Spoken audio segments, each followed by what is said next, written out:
Growing up, my family always had real Christmas trees. Not the kind that were cut off a few inches from the ground, but the kind with the roots still attached that we had to keep in a big tub in water so it wouldn't dry out.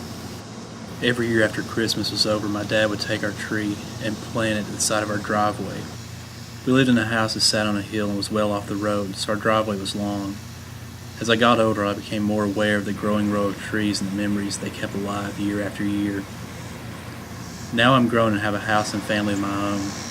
I thought the tradition that my family had would be a good one to carry on at my new house with my daughter.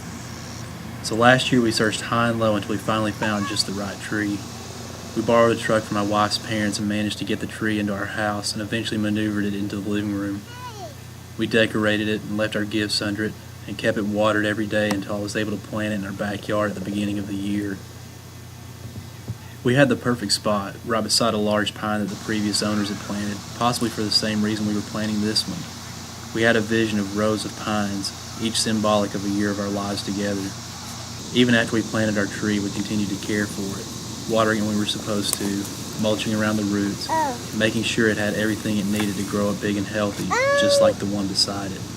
But things didn't go as planned. Not long after we transplanted our tree, the needles started to turn brown.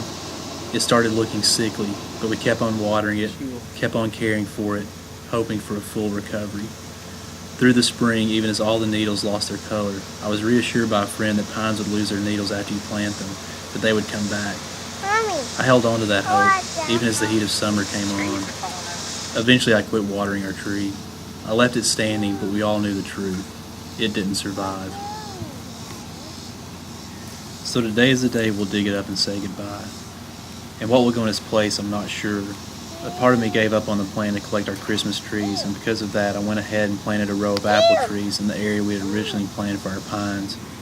This would be the perfect spot for another fruit tree, or maybe some ornamental shrub, something that's hardy and doesn't require a lot of attention. But then again, maybe this spot was meant for what we first intended it. Maybe over the years we will develop a small forest of Christmas memories. Right now, I just don't know. But one thing I do know, December is not too far away.